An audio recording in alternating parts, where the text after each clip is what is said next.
Microsoft CEO says Xbox will have a catalog of games using generative AI. Andy Robinson over VGC.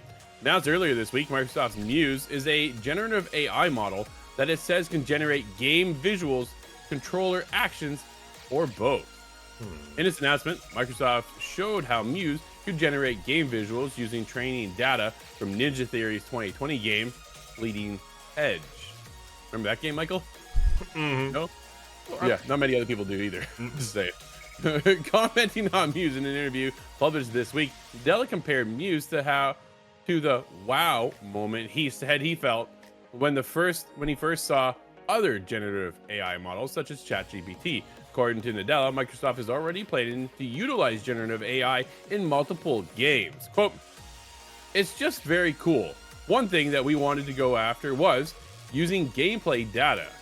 Can you actually generate games that are both consistent and that have the ability to generate the diversity of what the game represents and then are persistent to user mods, right? So that's what this is." End quote.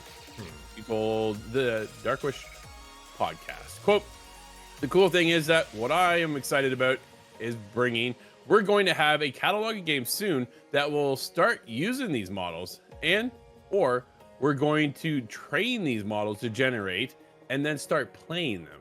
In fact, when Phil Spencer first showed it to me, where he had an Xbox controller and this model basically took the input and generated the output based on the input, and it was consistent with the game. A little confusing there, but I understand where he's going." Oh, he continues on. And that to me is massive moment of wow. It's kind of like the first time when we saw ChatGPT complete sentences, or Dolly draw, or Sora. This is the kind of one such moment. Michael, go down a little bit further. Take-Two Interactive CEO Strauss Zelnick recently said that not only does he think AI won't lead to job losses, he believes it could lead to increased employment. Interesting statement there. Where are you at with all this? I'm just curious what it's going to look like, right? I mean, I don't think when I first heard about ChatGPT, I don't think I ever believed it would be where it's at now, where you can basically ask it something and it can do whatever you want. So I want to see what one of these games looks like before I get too judgmental, but I still think that there's that AI concern that we've been talking about for a couple years in this industry, where it's like, okay, is AI going to be one of those tools like Take-Two Strauss Zelnick claims, where, hey, it's going to maybe help us do games faster, that's going to keep more people employed, we won't have to do a layoff when the game doesn't hit because we'll already have another game working that we think will sell well?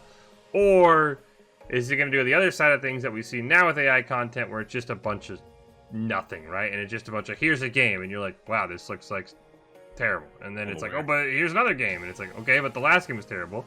This game isn't good.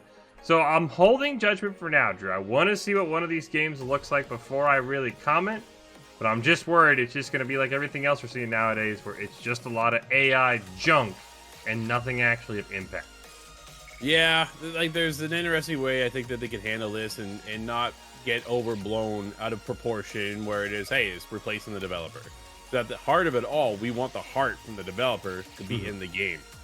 Using a computer and AI to do that, you lose that connection, right? So I'm very curious to see how this all pays off. Some of me wants to go, well, we even notice? Like, AI is already in gaming. Like, it's already there. And I don't think any of us really even knew it was there. It's just, here's our game.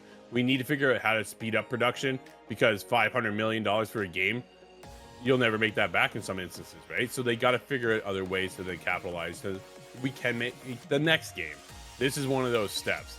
It's just, how is it introduced? How is it produced? And how does it not feel like it's AI generated, where it is a human touching it at some point throughout the production cycle, so that it isn't just bland, boring, dull, repetitive.